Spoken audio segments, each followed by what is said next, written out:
Yeah, it is an episode of the Autumn Windbags. RJ Clifford, Juan Soto. Let's have some fun today.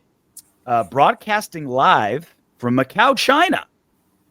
Beautiful Macau, China. Forgot my good camera, so I'm going off of that one. Internet might be a little shoddy here. A little dicey. But speaking of dice, Macau, they say it's like the Las Vegas of China. But not in ways like it's purely gambling. Like in Las Vegas, they want you to go to they attract you to Vegas and they want you to gamble. That's their main source of income. But there's like, here's shows, here's strip clubs, here's a magic act, here's the Raiders and Knights, and here's buffets. Like, here's all this cool thing. In Macau, it's like, we have gambling. That's all we care about. That's it. That's it. They just like you come here to gamble. There's like three things to do here. There's like the UFC's here, right? And they're here because they draw attention. They haven't been here since 2014. It's been a decade. So that's like how often Macau cares about having an attraction here, like the UFC. Uh-huh. It was a Portuguese colony up until 1999. Like only 25 years ago it was just like a Portuguese colony. So there's like some cool like ruins and like missions and stuff like. And then they have the largest bungee jumping tower in the world, a 750-foot bungee jump. Did you do it? It costs $400. What? That seems outrageous. That seems an outrageous amount of money for 7 seconds of thrill. It's a little ambitious. Although, because you're jumping 750 feet, I would be very worried if it's like 2 for $1 for $20. They're handing them out like as you're walking by. Guys like flipping up. Hey, yeah. Like escorts in Vegas, they just got like Mexican dudes just handing those out like 2 for $1. Like, dude, we were in Vegas. We were in Vegas. That was kind of scary. We were in Vegas for my cousin's wedding, and she has a younger brother. He was probably 10 at the time, 11. His name was Wes. And one of the dudes, freaking idiots, freaking hands him one of the freaking flyers. And he's looking at it. I'm like, dude, what are you looking at? I freaking snatched it from his hand. He's like, yeah, this girl was bending over and she had a hole. I was like, oh, God. Yeah, the girls have 3. That's some explaining to do. So that's your dad. So I don't think I'll be doing the bungee jumping. That's too much. But yeah, if it was like, I was complaining about that. It's like, yeah, if it was cheaper. I was like, just promise me you won't go bungee jumping in Mexico. They just don't have the regulations. What movie is that from? Let us know in the comment section. But yeah, in Macau. Whatever. So breaking news. We're recording this Wednesday evening. It's LA 8:30 local time. LA time. 8:30 local. It's what time is it here? 12:30 in the afternoon, Thursday here in Macau. But breaking news from Tashawn Reed at The Athletic with some very big breaking news. Props to Tashawn for breaking this. Raiders owner Mark Davis agrees in principle to sell 15% of team via source. We're like, well, I thought he just did. No, he's selling another 15% of his team. Las Vegas owner Mark Davis has agreed in principle to sell 15% of the franchise, according to league source. Silver Lake co-CEO and Endeavor board chairman Egon Durbin and Discovery Land Company founder and chairman Michael Meldman have each bid separately to acquire 7.5% stakes in the Raiders, the source said. Now the NFL Finance Committee has to approve this. There's a lot of like hoops to jump through. But when you're these big of heavy hitters, they are just hoops. Like they're taken care of. Like when you're multi-billionaires, you get this stuff. Yeah, they can make the numbers line up. They can make it work, right? Like when you're that rich, it's like if there's anything in the way, you just call a senator that you've already bought and paid for to like make it work, right? Like this is happening. And obviously this is coming after Tom Brady, Tom Wagner, and little bitty Richard Seymour bought 10.5%. So 25% of the Raiders are gone from Mark Davis. So you looked up Michael Meldman. I know who Egon Durbin is because there's a giant UFC connection here. So he's the Silver Lake co-CEO. Silver Lake is an enormous hedge fund. Endeavor is the company that owns TKO, which owns the UFC and WWE. So, and Egon Durbin is a board chairman of Endeavor and co-CEO of Silver Lake. So it's the hedge fund that supports the money of the parent company that owns the corporation, the stock trade corporation of the UFC. So like that's how I know who he is. Michael Melvin, you looked up. I had no idea who that is. Yeah, so Discovery Land Company is like one of the biggest real estate development companies in, well, not just in the country, but in the world. Okay. And they were doing $1 billion in sales a year in 2015. So you can imagine what it is now. And yeah, so he's a hitter too. So we thought that Antonio Pierce is bringing in a lot of people to help him out. Mark Davis is selling. It's a garage sale for chunks of the Raiders at this point. I doubt he's getting garage sale prices. I'll tell you that. It's not a going out of business sale. It's an everything must go because I think the price is so high. So this is telling me that Mark Davis. So in the NFL, you have to have a succession plan that you give to the NFL every single year. They can't have you like just die and then have there be this giant like legal fight between kids or companies to try to get control of NFL teams. They want to avoid that. So you have to have a succession plan every single year, right? So this sounds to me like Mark Davis is starting the succession plan to leave. Why is this happening now? The NFL just passed, I think 2 seasons ago, a rule that the minimum you can sell a team is drastically decreased. They wanted to keep it so that there was just like one ownership group of every team. Like one family owns an NFL franchise. They changed that, I believe, 2 seasons ago. So now Mark Davis can sell off 0.5% more. Well, private equity and 0.5% to a former player, 5% to Tom Brady, 5% Tom Brady business manager, 7.5% to these two bajillionaires, right? So let me buy 0.5%. Yeah, guaranteed money, dude. For life. You'll be just to be able to afford the food in the suites. To get that free, it's worth it. You see that was $750 for a bucket of wings and a pizza at a UNLV suite. Anyway, these all rich guys are gonna get very, very, very richer. So there's a million ways to go with this. I'll start with Mark Davis is strategically selling. So obviously selling to Tom Brady is I want you financially invested in this team more than like hiring him as a GM or a consultant or whatever. It's like I want you tied for life to the financial stake of the Raiders. So you've got as much as it's still like I don't know how long it's gonna take me to finally get over it. I know I will, but it is still really fucking weird that Tom Brady is basically a Raider. I'll get over it, but it's still makes my butthole pucker. But I get it. Like, but the guy, knows how to win. He knows how to culture change. He knows how to, I'll get over it. I know why Tom Brady got sold. I also know why it also makes perfect sense for him to sell to Egon Durbin, who, because he, Silver Lake co-CEO, the guy knows finance and money and has access to all kinds of shit. And 2, being the Endeavor chairman, he knows live events and sports. Because he owns the company TKO that owns WWE and UFC, and they just bought like PBR, professional bull riding. Like dude, he knows all the events. Yeah, it was so packed when I went, and the PBR was there. Yeah, and so like TKO, WWE, and UFC have gone international. They're getting location rights, international distribution. Like he knows how to take a live sporting event international. So first thing to me was like, these were strategic sells that not just rich guys that just want to have a team. I'm sure that's mostly it, but these are rich guys that want to have a team that are in businesses and have skill sets and relationships that can help the business side of the Raiders. And where that translates to success in the field, who knows?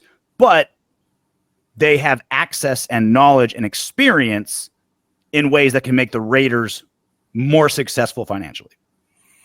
Also, these aren't equities and companies that are or conglomerates that are going to want to sell this quickly because it's going to be it's an investment for them. So they're not going to want to sell. They're going to want to keep it as the NFL makes more money.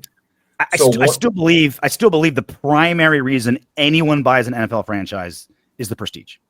Like to be an NFL owned. There's a lot of billionaires. There's hundreds of billionaires in the world.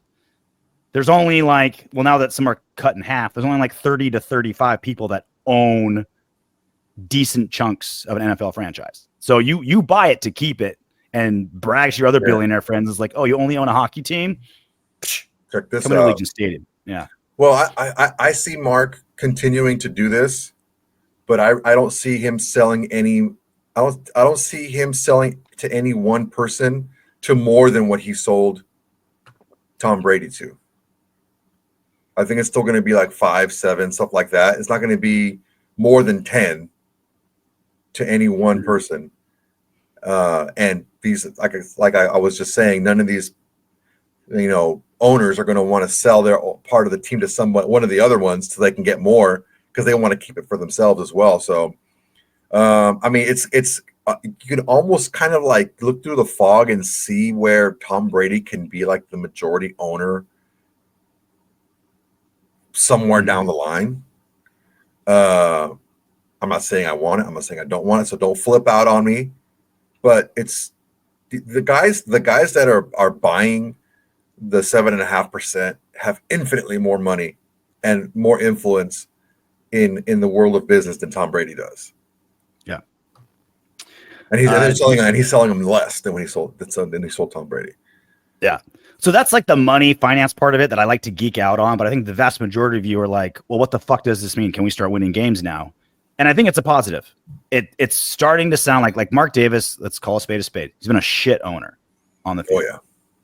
The awful run the Raiders have been on, it was Al Davis getting senile and not losing, refusing to let go of the team, decision-making. That's what started the downward trend.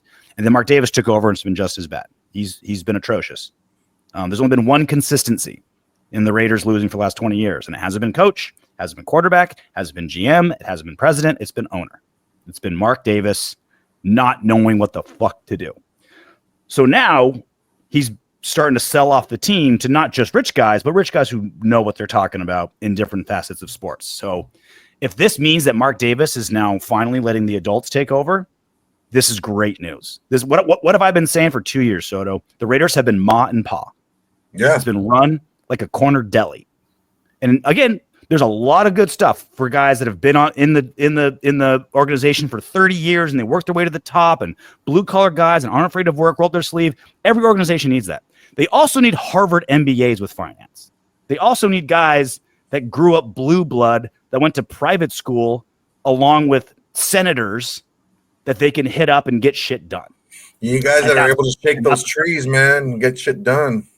It's there's class warfare and these people are the enemy, but we want them on our side. They're not going anywhere, right? We want the 1% of the 1% of the 1% to have their fingers in our team because that's what makes them better. So it's sounding like Mark Davis is not just selling as part of his transition or succession plan, but he's selling pretty strategically, where it sounds like he's bringing guys that know a million times more than him about things that are very important on the field. And that is, this isn't hyperbole. That's literally the best thing that can happen to the Raiders. Not drafting a quarterback that's going to be an MVP, not nailing a coach that's going to be 20 years successful. Nothing is more important for the long-term health of the Raiders, both financially and, more importantly, what we care about, winning on the field, than Mark Davis loosening the reins and handing it off to the adults. Yeah, and it's not simply just about the people that are going to be hired. It's about how the organization is structured, how the division of labor and responsibility, and the checks and balances on top of that. So it's these guys know how successful businesses that make even more money than the NFL makes run, and what it takes for what traits that it takes for each specific position to be successful. And this was a big reason why there was a lot of gaps in revenue, and when it was in Oakland, in revenue, in just being able to get free agents and how to structure different contracts and and just to run the team. It was so many just gaps that were left. And then, once Mark and the Raiders moved to Vegas, we said there's mom and pop. It's too much money involved for it to be mom and pop. Yeah. You can get overwhelmed if you don't know how to run this properly. And it just seems like he's looking at things and it's like, yeah, man, I'm getting kind of overwhelmed. I am in way over my head when it comes to this franchise, because it's no longer just a football team anymore. This is like a huge money making. Like, if you just took each one of these NFL teams and just broke them off and like made them a company, they're like one of the biggest companies in the country just by themselves, but with the amount of money that the NFL makes. So he does need the help. So no word yet on Mark Davis, no word yet from the team, no word yet from Wagner and any other buyers. This is just breaking news literally as we're recording. So we'll keep you up to date as people start making statements and more comes out. But this is, when I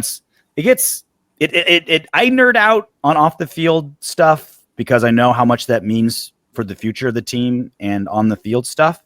Mark my words, this will have an effect on the field, and it definitely feels positive. So we'll let you know as things change, and also what this means for the team winning.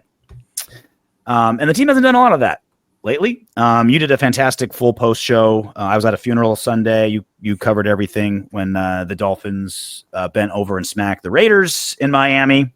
You did the whole recap, guys. Go check that out if you missed it. But just real quick, I want to just get into, what did you make of Scott Turner's debut? The Turner boys. I thought it was really positive. I thought it was really positive.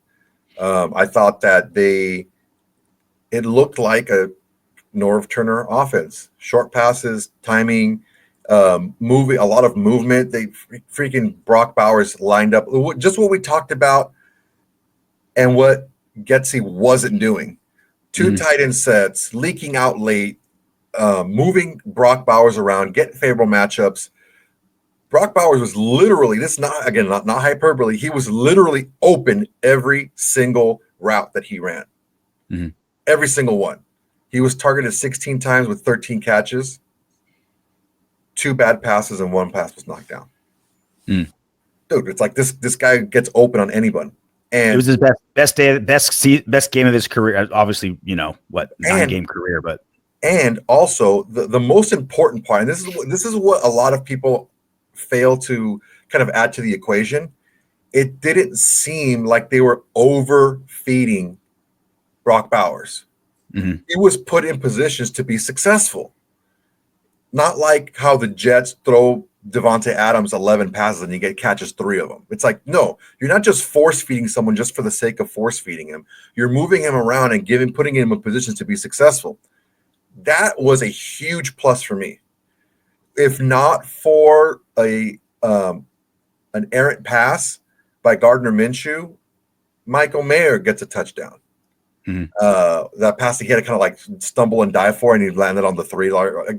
He gets him in stride, and it's an easy touchdown for him. Yeah. So using the tight ends is what Norv Turner is like a genius at, is using his tight ends and his backs. Once that he's able to kind of get the rhythm of that, it's going to open up stuff on the outsides because people are going to start packing in stuff more in the middle, and you're going to see a little bit more, if we can protect long enough. But I thought it was the run game is what it is. Joe Philbin, he's got like a thankless job right now. It's very difficult to kind of overhaul and redo a whole blocking scheme. You can't do it you just can't do it mid-season. You kind of just have to work with what you have. So, Jackson Powers Johnson is our center of the future. Like, thank you very much, Andre James. We appreciate you, but just someone's younger, better, stronger, bigger, Thank you for your service. He's just better, dude. He's just fucking better. And once, we get some other guys, some other pieces there, I think, Colton Miller had a great game. Mm-hmm. He allowed no pressures. He had a couple of freaking pancake blocks. He was doing really well. He was moving out really good. I think that makes me say more. It was like injury recovery, where like after a bye week, he looked like a new guy. He's like, oh, I can just rest for 2 weeks. Yeah. Like, oh, thank God. Like now he was out there on the and I had a nice block on the Jacoby Myers run, and he looked really, really good out there. So hopefully that's kind of a sign for the future for us that he's kind of getting back injury wise. But ultimately, you look at the offense looked. It wasn't a complete. It wasn't a different offense. It wasn't a different scheme. This is all stuff that they had already. They just weren't using it. But it looked completely different. And I think Scott Turner may be a candidate to stay on at this position if things improve offensively for us. Because don't take a look at the 19 points. We had very few opportunities because of the defense being like half the defense being gone. Had like six total drives. Was that? Yeah, like 6 drives, dude. Like, dude, you need more drives than that to score points. Yeah, and it's just we scored on 4 of them. 4 of them, yeah. It's 4 to 6 drives we scored on. So it's like, yeah, it's really hard to say, well, you should have scored more points. Well, yeah, we didn't have didn't punt once or punted one time. But one time we turned it over once, and it's like it's very difficult when the other team coming. We pinned them back and the Dolphins were on like the 7-yard line. And they just went right down the field. And it was like all their drives were like 8 minutes, 7 minutes, So it's really hard to put up a lot of points when you only have 6 drives and you don't get any turnovers. So I thought that it was one of the best offensive outputs of the season for us because of just the efficiency, scoring on 4 to 6 drives, the ability to get Brock Bowers the ball at any time, whenever we wanted to, and it not look forced. It was a good job. I mean, the running game hopefully gets better in time, but that's going to be very difficult if it was more of like a coaching thing, because you really can't change a lot of what they're doing. But it looked good. It looked much better than it had. Yeah, I wouldn't say good, but when the bar is this low, it surpassed the bar. My 2 biggest takeaways were, one, what you said. Brock Bowers, the offense should run around Brock Bowers. He should be the focal point. He's always open, and you can do anything with him. Out of the backfield, lined up at tight end, lined out wide, motion him, slot, whatever. Like, line up at quarterback, fucking wildcat with him. You can do anything with Brock Bowers. So the offense needs to be focused on him, ways to get him open, which they did. And 2, I thought Gardner Minshew's biggest problem, he wasn't great at that on Sunday, but he was much better, and that was getting the ball out. If his first read isn't there, he just gets happy feet and freaks out and doesn't know what he's doing. And he did that. He did do that on Sunday. But many more times, he made his read and went. Made his read and went. Made his second read and went. Which normally it's like the first read's not there. He freaks out. Read, go. And that was the best game he's ever played as a Raider as far as getting the ball out quick. Which, again, like you mentioned, Norv Turner type offense. 1, 2 reads, go. Quick pass. Here's your outlet. We got great yak. We got Brock, who's a yak machine. Just do that. And it felt like Gardner looked much more. Now, he still did some dumb shit. He's still Gardner gonna Gardner. But for large swaths of drives, he felt very comfortable on just 1 or 2 reads. Boom, balls out, go. Which, when you can take your quarterback's, in my opinion's weakest thing, and make it average in a week and a half, pretty impressive, right? It's like play to the strengths. Like, playing to the strengths of your players is the number one thing you should do. Masking the weaknesses of your players, I think, is harder. And you did that with Gardner, and that's props. Can you do it for a long time? Is this just a one and go? You get to catch the first team by surprise. Now there's film on what the Raiders are doing, so it'll be much different potentially much different on Sunday against Denver. But credit where credit is due. Scott turned a strength stronger with Brock, turned a weakness and masked a good chunk of it with Gardner. And those are 2 hard things to do. Minshew had almost a 75% completion percentage. Mm. He threw the ball a ton. He threw the ball like 40 something times, but he completed like 31 passes. I mean, dude, he was playing well. He almost had 300 yards. He did throw a ton. It wasn't like he had like 6 yards per attempt, so it wasn't like he was lighting the world on fire. But we knew it was going to be short passing. We didn't want to have him back there freaking out over long drops and having to hold the ball and stuff like that. He's just not he's not built for it. He got spooked or something. He's got the yips, but it just for what we needed to do, it was the game plan that needed to happen. You throw the ball, you use the short passing as an extension of your run game. You feed your top weapon the ball in the mix in the flow of the offense. You move them around. You create mismatches, not just look for them, and get the ball out quick, minimize the damage. And I mean, he still ended up messing up, but it was only once as opposed to 3 times, 4 times. 3 picks and a fumble. What's the main job of a coach? Get the most out of the individual. What's the main job of a coordinator? Get the most out of the unit.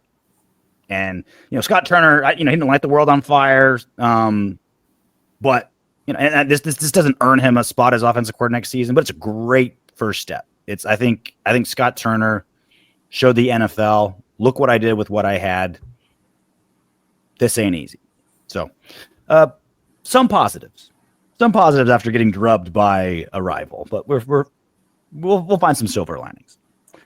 So it's been draft season for like 3 weeks now, and a lot of attention has been given to Shedeur. Don't tell JT Brick that, right? Cuts you out. No, let him. It's draft season, baby. And look, what did I say all the time? We're not tanking. The NFL, it's so hard to tank, but that's where my focus is. Like, do I really want to break down like our run game versus Denver's defensive line for Sunday? Like, it's way more fun to talk about which quarterback we're especially. Yeah, like this. It's way more fun to like hypothesize. And can we have some fucking fun, please? Like, if we're gonna suck, and I have to get like all of my Dolphins buddies, I have to eat their shit. All my Broncos buddies, I have to eat their shit. Can we find some fun? And that fun is hypothesizing and wishing and Christmas card, like our Christmas list to Santa about what we're going to get in the draft. Then so fucking be it. That's how I'm going to get joy out of the rest of the season. So fuck you. If you're just like, no, they're not giving up. It's like, they're not giving up. We're not tanking. But I'm way more interested in the draft than I am in like breaking down Bo Nix's scrambling ability on Sunday. Like, I'll get into it when I watch, but this is way more fun for me. And I think most. Yeah, man. I like it. I actually looked at a couple of guys. Well, let's talk about one of them because we need those clicks, baby. We need those views, right? We need that SEO. It's all about the clicks. We need the sweet clicks. Shedeur Sanders. A lot has been talked about him tweeting, "Thank you, God," after every time the Raiders lose. October 5th, it's a Sunday. Thank you, God. 13th, thank you, God. 21st, 27th, little Travis Hunter stuff. 3rd, and he did it on the 10th, and he did it again on November 17th. So a lot has been talked about, he's saying thank you, God, because the Raiders are losing, which means they get a higher draft pick, so I'm going to go to the Raiders. It's the working theory. I don't know. First off, we'll just talk about the elephant in the room. He also tweeted thank you, God, during the Raiders bye week when the Raiders didn't play. He still said thank you, God. So is that because the Raiders did go up in the draft because of how the chips fell a little bit? Or I don't know. That's the giant elephant in the room to this theory that he's saying thank you, God, because he wants the Raiders to lose and go. He's during the losing streak. He's been tweeting thank you, God. But NFL players and college players, they're cryptic as shit, especially like the young 20-something-year-olds, these goddamn Gen Zers and their hip-hop music and diet sodas and their cryptic social medias. He might be just doing that to like throw us off. I don't know. What do you make of it all? I think it's a real possibility. I think it's probably you don't have to look very deep to figure out what's happening. I think he's actually, he knows Mark Davis. Like they're, he's very close to Tom Brady. And I think he wants to play there. I think he sees the breakout potential of the team because of some of the pieces they have. And more importantly, I think he trusts Tom Brady. Mm-hmm. He knows Mark Davis, so it's not going to be like you're meeting some stuffy, guy that just, hey, you like the hippity hop music? Like, it's not going to be that kind of owner. Yeah. And so he's going to be more comfortable in that situation. It's glitzy. It's like he's not going to shy away. He's been, in the limelight his entire life. Basically, he knows what to expect from his dad and all that stuff. So I think he sees Vegas as and the Raiders specifically as a destination that he can thrive in. He either like knows something we don't know or is hopelessly optimistic, because this version of the Raiders, it's like, if you're a rookie quarterback, you want to stay as far away from it as possible. Like this, the November 20th, 2024 Raiders, you're like, stay me the hell out of here. Like, you got one good receiver. All you have to do is take a half a step back and you can see a lot. Like, okay, there is a ton of injuries. Well, there was a lot of turnover. But the O-line's below average even when healthy. You have Jacoby Myers. You don't really have a good receiver after that. You got Brock, which is phenomenal. Run game is trash. Offensive coordinator change. Defense way underperforming what we hoped. You're like, I want to be here. Unless, like you said, he's like, Tom Brady's going to come in and clean house. They're going to bring in this offensive coordinator. Great draft class. We're going to get another great draft class led by me, Shedeur Sanders. If that's what he's doing, if he genuinely is like praying, like thanking God every single time the Raiders lose, so we go up in the draft board, he has to be he either has to like know something we don't, or just kind of is reading the tea leaves like we are, and saying like, yeah, they're gonna bring in whoever is going to change the culture. Tom Brady's going to like show me how to be a quarterback. He's going to be super involved, and he's going to be telling me what, he's going to be my mentor for my entire career. All this stuff. Yeah. I mean, Shedeur, I've watched the most tape because he has a ton of tape out there. Mm-hmm. And it's pretty damn good. I would put him on par with like Drake May. Is he your number one quarterback, or do you think Cam Ward higher? No, you like him over Cam? He's number one. Cam Ward, Milroe, they have a lot of high-end traits. It's very difficult to evaluate them because of the system that they're in, because they're throwing to a lot of wide open guys, and they use their legs a lot. So it's like it's different than how it's going to be in the pros. Like, you can tell a little bit more because the offense is a little bit more pro, and Shedeur's the most pro ready right this second. Yes, but on top of it, it's not just him being pro ready. He also has very high end traits accompanying that. He throws the ball on time. He's accurate. He can make plays out of the pocket. He can throw the ball deep with accuracy. He has touch. He can move. He's not a slow guy. He's not as fast as like Ward or Milroe or anything like that. But I've watched tape on two guys the most. I've watched tape on all maybe like 6 or 7 of the quarterbacks a little bit. But the USC played Penn State earlier this year, and he had a pretty decent game. Drew Aller from Penn State. And I was looking at the kid, and I started looking at some other tape of the guy, and I'm like, dude, this guy he's a little raw. He's a little wild, like the bitches I like, but he's got super high-end fucking traits, dude. Mm. He's big. He's like 6'5", 240. He runs like maybe a 4.8. He's like a Josh Allen. He's like a mini Josh Allen. Just the system that he's in doesn't allow him to be the gunslinger that Josh Allen was in college. He has a more run style. He throws a lot to the tight. He's a really good tight end that he has. But it's this. Just keep it under your hat. I'm not saying that we should draft Drew Aller. I'm not saying that at all. But there's a pathway. Let's say, for example, because if we're at 4, right, or we're at 4 right now, right, or 5. Yeah. Let's say we're at 4, and Hunter goes 1, and then it goes Shedeur Ward.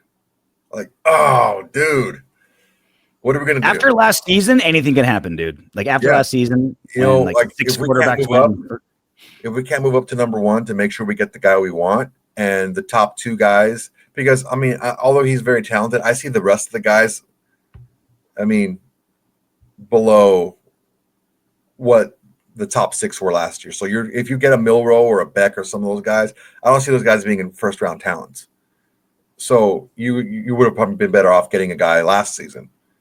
But if Drew Aller is there in maybe the second round, because or hey, if the top two guys go, and we need to trade back and get Aller later in the first, because dude, we'll see how he tests out, and he has another year of eligibility. But people are saying that he's probably going to come out, but you never know. So my lead horse is Shedeur Sanders, but guys, watch some tape, look at Drew Aller from Penn State play, and keep in mind the kid, and he is a kid. He's very young. He's like 6'4", 6'5", 240 with a rocket arm, and he can move. Just keep it under your hat. Under the hat it is. So this came as a shock. It was a realization that came to me on my 30 hours of travel on the way to Macau. Oh, yeah? For the first time in probably 3 seasons, the best player on the Raiders isn't Maxx Crosby. It's Brock Bowers. Now, Maxx Crosby has a much longer run of it, and he's been, because the defense is so rough, he's been kind of schemed out of a lot of plays. He's double, triple teamed every play. Like Maxx Crosby still, I'd rather have Maxx Crosby than Brock Bowers. But production-wise, the best player on the Raiders is Brock Bowers, not Maxx Crosby, which is kind of wild. A rookie tight end that nobody thought would go to the Raiders. I was blown away by it, right? Is rookie tight end out of Georgia, best player on the Raiders. Kind of wild. So that got me thinking, why can't he be rookie of the year, offensive rookie of the year? Like it always goes to quarterbacks. And that's just how the league is. So I'm putting up the odds now for offensive rookie of the year. Jaden Daniels, correctly so, is the overwhelming favorite. He went from a minus 3,000 favorite to a minus 400. Bo Nix, next quarterback, he went from plus 1,200 to plus 300, partly after playing the Raiders. Helped him out. Drake May, still at plus 2,500. And then Brock Bowers at plus 3,000. It went from plus 4,000 and then an amazing game. Now he's plus 3,000. I understand those odds. But why does it have to be this? Why does it have to always be a quarterback? And I think if we keep asking that, if we can keep putting that out there, and we can keep pressuring it, and we can give these voters for offensive rookie of the year and make them feel like, because you know how a lot of media guys are. I'm the same way. If you can make guys in the media make a decision that makes them sound like they're rebels, like they're real thinkers, like they know something you don't, we can get them to go Brock Bowers, offensive rookie of the year. Oh, for sure. I mean, if these quarterbacks have their ups and downs, as rookie quarterbacks will have, and Bowers is 3 receptions behind Jamar Chase for the lead this season. Not out of tight ends, out of anybody. And Jamar Chase, he'd be like offensive player of the year conversation if the Bengals weren't shitty. Like he'd be like, he's having that kind of season. Yeah, so he's got 70 receptions and Jamar Chase has 73 as a rookie tight end, and he's had 3 different quarterbacks throw to him. He doesn't have Joe Burrow throwing to him. Yeah, and one of them was Desmond Ridder, and the majority of them is Gardner Minshew. And so you're still putting up. Put all that in the pot. If he is top 3 in receptions for the season, maybe gets a couple of more touchdowns because he's used it a little bit more efficiently in the red zone, does a couple more things, I can definitely see him being the rookie of the year, because look who's throwing him the ball. It's like it's almost like and no run game. Yeah, it's almost like if you're defensive coordinator, you have one worry. You have one worry as defensive coordinator, Brock Bowers. Well, yeah, it's almost like Maxx Crosby on defense. It's like yeah, you have one huge worry is Max, but he still gets his stats, which is why he's so highly regarded. It's the same thing with Brock Bowers. He's that freaking good. So I can definitely see him having a path because these guys, like the streak that Bo Nix is on, is not going to continue. He's not going to keep playing at this crazy, throwing 300 yards. It's not going to happen every single game. Yeah. He's going to have a rough game here and there. It's just going to happen. He's going to play some better defenses, stuff like that. And you see what happened. Daniels got hurt, whatever the hell's going on over there, freaking Chicago. Like, things are going to happen to the rookie guys. Brock Bowers is the guy. He's still going to be continuing to be fed. Remember last year, and Puka Nacua was having he's like shattering every rookie wide receiver record and was just absolutely on fire. And everyone's like, oh man, he can win a rookie offensive player of the year. Brock Bowers is on pace of all that. He's on pace with all of that, with a worse quarterback, worse offensive coordinator, worse team, worse run game, and he's a fucking tight end. Half his skill set should be blocking. And he's still destroying everybody. Like, he's on pace of Puka Nacua last season, who's having like a once-in-a-century season. Like, why aren't, like, again, the same thing that happens to Maxx Crosby. He'll never win Defensive Player of the Year until the Raiders' defense and team, like, wins. Like, it sucks. Like, it's just, he's that type of player, but he has no control of the rest of the team. He's not going to gain those accolades until that happens. Same thing with Brock Bowers. If this offense was humming, he'd be like even money or slight underdog to win rookie offensive player, like a rookie offensive player of the year. But because it's like so for him to win it on a bad team, a lot of things have to go his way. He has to like completely dwarf like Kittle, the tight end in Kansas City that will remain nameless. He has to like shatter everything they do. He has to be like, which he sort of is, but he needs to like eclipse receptions, touchdowns, yards, like shatter these guys. Okay. He has to do that. And he needs, for, like you mentioned, the other rookie quarterbacks to like have a couple bad games at the right time. Like, he needs Bo Nix to fall on his face at the right time. Jaden Daniels needs to like fall on his face at the right games, have the shine kind of come off a little bit. And even then it's going to be tough. It's possible, but I think we can wish it into existence. It's going to be, I mean, look, if you take a look at a lot of these guys that are in the top, the only guy out there that really, he has 89 targets. Mm-hmm. So there's guys that with less targets, but they have a lot less receptions as well. Yeah. Tight end who remain nameless. Smith and Jigba and Justin Jefferson each have 86 targets, but they have 60 catches.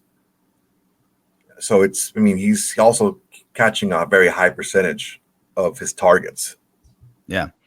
The touchdowns are kind of hurting him because the team just doesn't score touchdowns. His touchdowns are a little lower. That needs to change. But with Scott Turner doing the right thing and saying like, yeah, the offense has got to focus on Brock Bowers. The best might yet to come, Soto. Like the best part of his season may be in front of him. It's in the windshield, not the rearview mirror, potentially. Dude, look, so I'm going to just give you a little bit of something here, all right? Give it to me. Give it to me good. His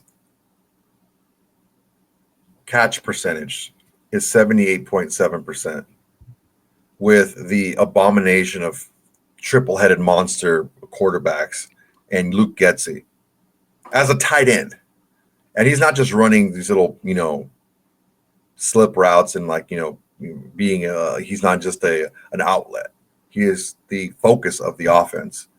And a lot of these other guys you have out there, Dak, Aaron Rodgers, Joe Burrow, Goff, Mahomes, like a lot of the other guys on this list, he has legit quarterbacks.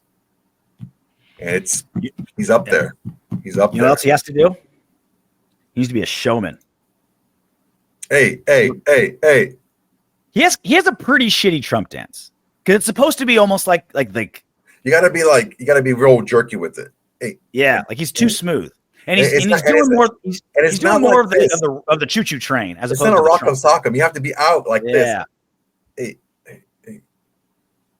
He's doing more choo-choo train than Trump. It was fucking hilarious, though. I gotta say, when I saw it, I was like, "Oh shit, he did it!" And he said he did it because he saw John Jones do it after he knocked out Stipe the night before. Like three other guys in the NFL did it too. It was hilarious. Yeah. He needs to work on it. It's funny that he's doing it, and he's got to work on it though. He's putting his own spin on it. It's like it's too early for your own spin. You got to do it. You got to do it clean, and then you add on to it. Three you know things. what I mean? If I may critique, please. You got to be more jerky. He's too fluid with it. You got to be more like jerky with it. Mm-hmm. That's one. Number two, you got to have the hands like this, not like this. Mm-hmm. And you have to. It was too slow.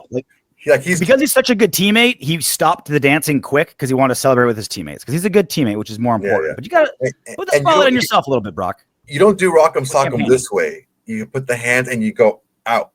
That's the Trump. Call it the Brock. Definitely. All right, so some other big stuff here. A report from Pro Football Post. Are you familiar with them? Do you follow them often? Do you know how reliable they are?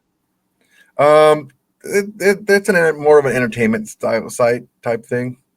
Because they didn't. No one attached their name to it. It just said Pro Football PFP staff. They didn't name sources, but it makes enough sense that I'm willing to wildly, dangerously, and irresponsibly, go ahead and speculate along with these guys. Speculate away. Yeah, let's speculate. So, according to this report, Mike Vrabel considered frontrunner to be Raiders' next head coach. After the loss to the Dolphins, the Raiders fell to 2-8. Antonio Pierce, obviously, terrible season. And there's a chance that, and because this it makes sense. It's not a crazy report. It makes sense, so I'm rolling with it.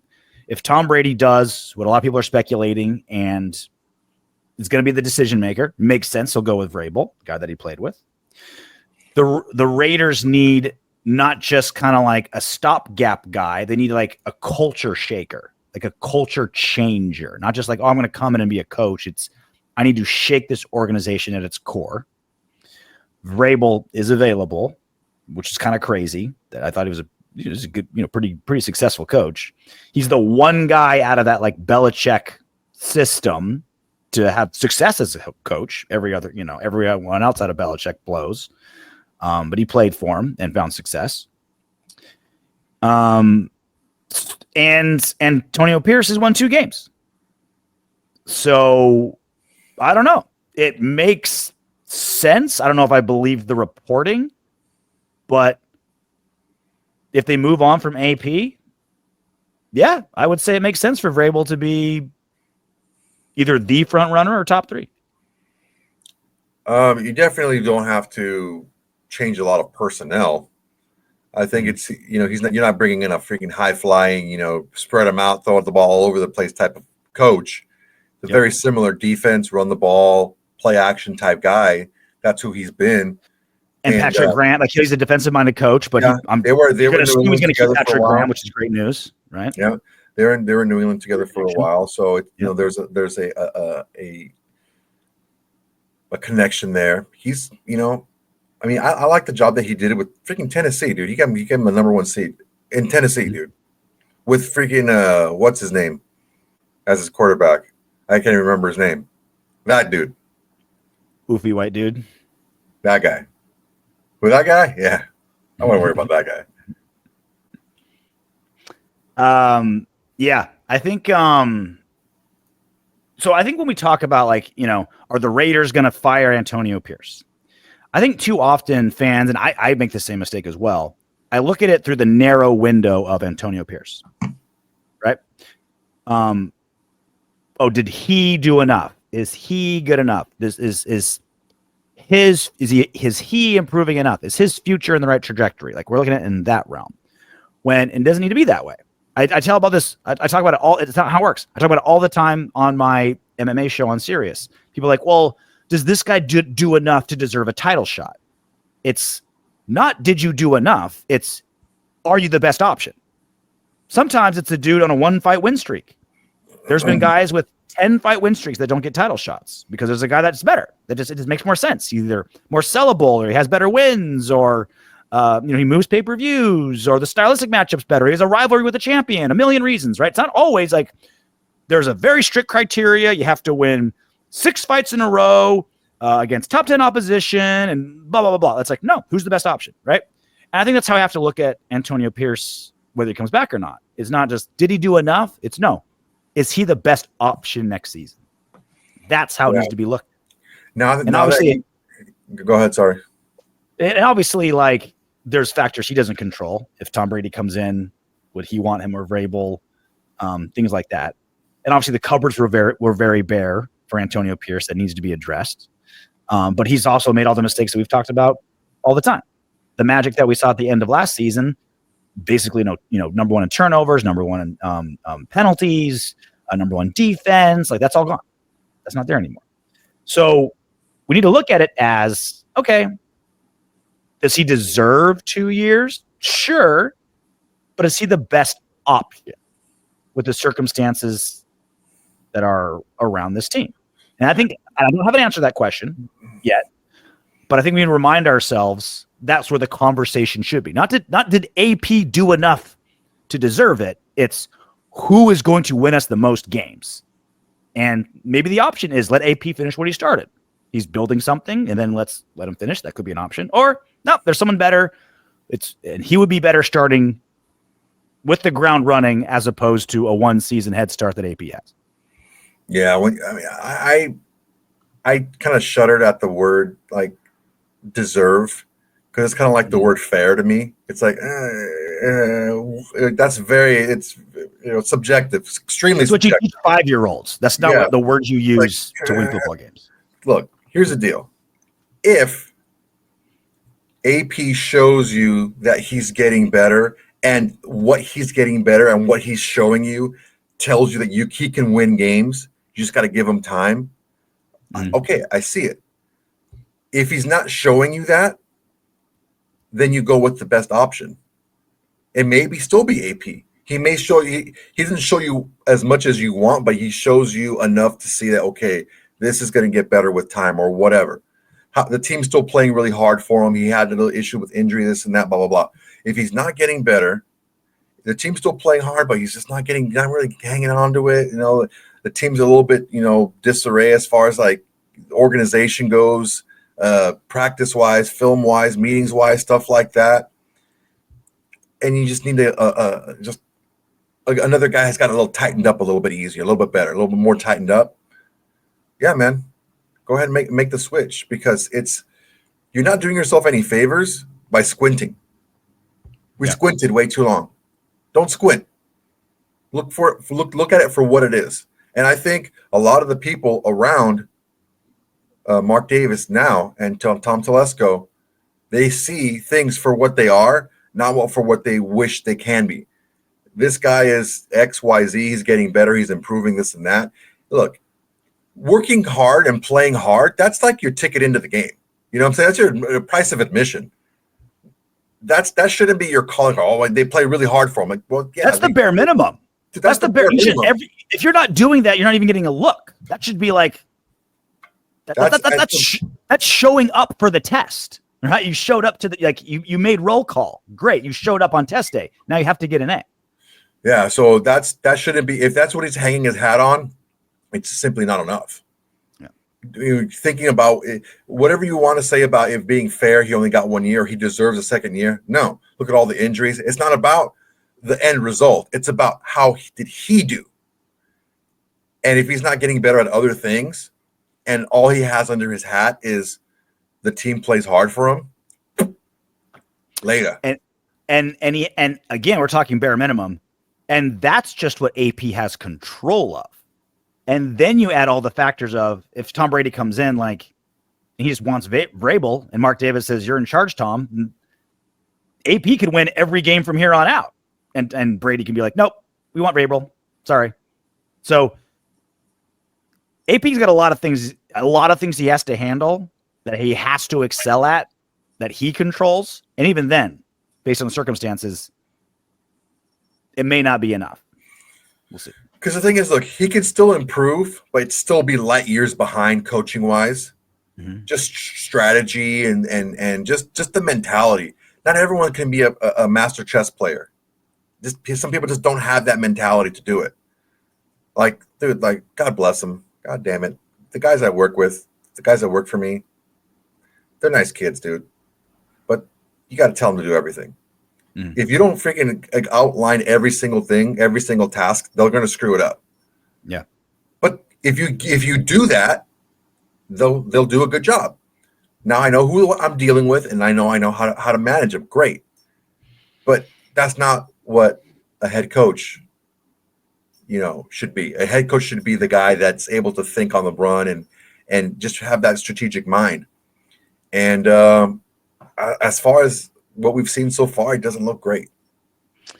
The biggest thing, honestly, that can keep AP his job is probably it's probably more so that would any really high-end coaches with the pick of their jobs want to go over to the Raiders? Like, let's say the Raiders end up with like the 10th overall pick. It's like, all right, you're probably not going to get the quarterback you want. This team's coming off a bad year. Not a lot of weapons on either side of the ball. A lot of cap space, but you're in quarterback purgatory. You've got an amazing kicking unit, amazing defensive end, amazing tight end, and then a lot of starters. Yeah, like guys that could start, but not a lot of superstars. That might be his biggest reason to keep winning is get like 6 wins. So you're like not in the top 10 drafting. And because if you have like the number 3 overall pick or number 1 overall pick, coaches will do that because they can pick their quarterback. Like there's an attraction there, right? If you're like outside of the top 10 and the team is performing this way with the cupboards as bare as they are, what coach is going to pick the Raiders over other potential teams? Like that might be AP's best calling card is no one's going to want the job if things don't. He's definitely playing, coaching for his job. 100%. In multiple ways. Ready to do some what Windbags? Yes, let's get it. Sam Demand. It's basically what a Windbags is basically Sam Demand's own. What's it called when you stand at a pulpit? A pulpit. About Mayor. If he's married, maybe his wife was cheating. Again, I love reckless speculation. Jesus Christ, Sam! But right to the heat of things, Sam Demand. Right to the heart of it. Kick a guy right in the gooch, why don't you? He just got back, man. Relax. I mean, you can't help but like put your mind in those places, right? Like when you're gone that long, like it had to be something shitty, dark. Like if it was a death in the family, like you deal with that, move on. Like it has to be something that takes a lot of time to get out of. God only knows what, but I don't think he is married. Let's find out. All right, Google machine. Michael Mayer wife.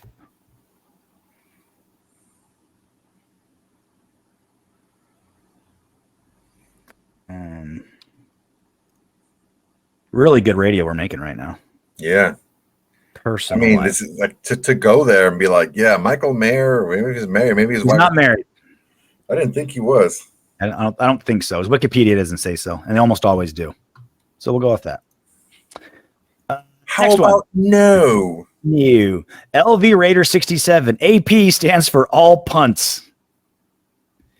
Bro, if we would have punted instead of turning the ball over, I think we would have won a few of those games. So maybe all punts is not bad. He's done some dumb ones, but when the alternative is have Gardner Minshew throw the ball on 3rd and 15 or 4th and 5. At this point, if it's like 3rd and long, just have him kneel the ball, dude. Just don't turn it over. Just kneel it, dude. Just have AJ Cole punt on 3rd down. Just have him clock it. Like who'd you rather have the ball? Who do you trust more? What do you trust more? Gardner Minshew's arm or AJ Cole's leg? I don't know. Dude, you remember like back in the day when all the quarterbacks for the Jets got hurt and their punter Tom Tupa had to freaking play quarterback, and he was slanging. He threw like 2 touchdown passes. How about like every single fourth down, you punt it to AJ Cole and you just have like a 50-50 shot of it being a fake punt. Like literally 50% of the time you're in punt formation, it's a fake. It's better than turning it over. Can't work. Yeah, just have him throw it. It can't be worse than like Minshew on fourth down, right? Just God, he's half so the time, 60% of the time. It'll make your punts better because now they got to like basically play defense. Try it. Let's fuck around. Let's fuck around and have fun. Let's find some fun. Jeremiah Rose, 4681. I love this one. Who's worse, Antonio Brown or Devontae Adams? I honestly think Devontae Adams is. Because did he show his dick to a girl in a pool in Saudi Arabia and I didn't know about it? Like AB? Fuck the pool. There was a freaking family of 5 freaking chilling over there, dude. I just think for the team wise, that's the kicker here. Yeah. It's worse. Devontae Adams was worse because he was there longer and they basically were having to just sit there and watch this phony play a part, knowing what a piece of shit this guy was. I don't consider Antonio Brown a Raider. He never played a game for us. He barely practiced. He practiced he never 45 practiced. minutes He never practiced. and then froze his feet off. He never practiced. He froze his feet off. He had the thing with the freaking helmet. Oh, I can't find my helmet. My helmet's outlawed, this and that. And he never practiced for the team, dude. He went out there and, not in full pads at least, I don't think. Like he's clearly crazier and a worse person, but as far as damage to the Raiders, I don't know, man. Devontae Adams is a pretty shitty person. If what was reported was true, shit talking, basically the reason you showed up to the team and your very good friend, shit talking him behind his back to guys that he doesn't know nearly as well. He didn't know anyone else in that team better than he knew Derek Carr. I don't know, dude. Calling Mayock a cracker is pretty hilarious. I'm not saying it, but how is that worse than basically shit talking your best friend or one of your best friends behind his back and then being his buddy to his face? I think AB's shittier person, but I think Devontae was shittier to the Raiders. Like Devontae cost a first and a second, AB cost a third and a fifth. Like the offense was. I think AB is just severely concussed. Yeah, like AB's so bad. It's like dealing with like, I don't know. It's like serial killers. You're like, okay, you're a piece of shit, go to jail. But it's like there's something mentally wrong with you that you can't cure. Like there's something out of your hands that's making you this way. That feels like Antonio Brown, where he's just like, there's something mentally wrong with him that makes him this crazy. Well, Devontae Adams is just an asshole. Like he's very aware of what he's doing. Yeah, he's a complete and utter just he's the douchebag. He's the nozzle. He's the box the douche came in. The receipt. He's everything. The bag. You freaking take this. He's everything. He's all that. I swear that's not mine. A receipt for a Swedish-made penis enlarger signed by Austin Powers. Warranty card. So down to Austin D. Powers. A book entitled "That's Definitely My Bag, Baby," signed. Instruction manual. Was it the instruction manual? Yeah, definitely my bag. So good. Dude, but yeah, dude, it's just the more, and then freaking Devontae Adams just won't shut the hell up. He's still talking like, oh yeah, I just felt so constricted in the I felt hopeless in this offense. Bro, shut the hell up, dude. You're just oh god. Have fun in New York. Sucking ass there. Cock. What a cock he is. All right, that's it for us. Soto, it'll be solo Soto again on Sunday, and it's going to be solo Soto for 3 straight shows. I'll be flying from Macau to Thailand for the game. I'll catch it later. I'll be on vacation with the wife.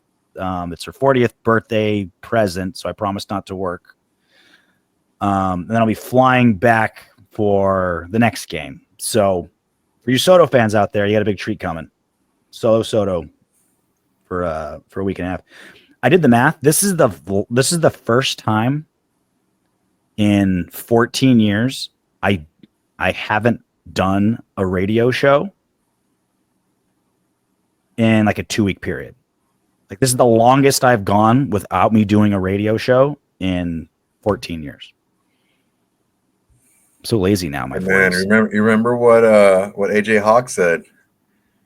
Don't let them get used to you not being there. I know. Soda's gonna like change all the passwords. I'm gonna be like, what? I thought I was like blocking me on the phone. It sounds like Sirius a lot is gonna of work, dude. Yeah, it's a lot easier just to kill you than to like change all that shit. it's just easier just to say that I forgot them all. So follow Soto for the next week and a half. He'll be the autumn windbag moving forward. And until then, knock on wood if you're with me. Hey, you made it to the end of our video. Great job. I know you want more. Go ahead and click the next video. And if you're feeling crazy, go ahead and subscribe.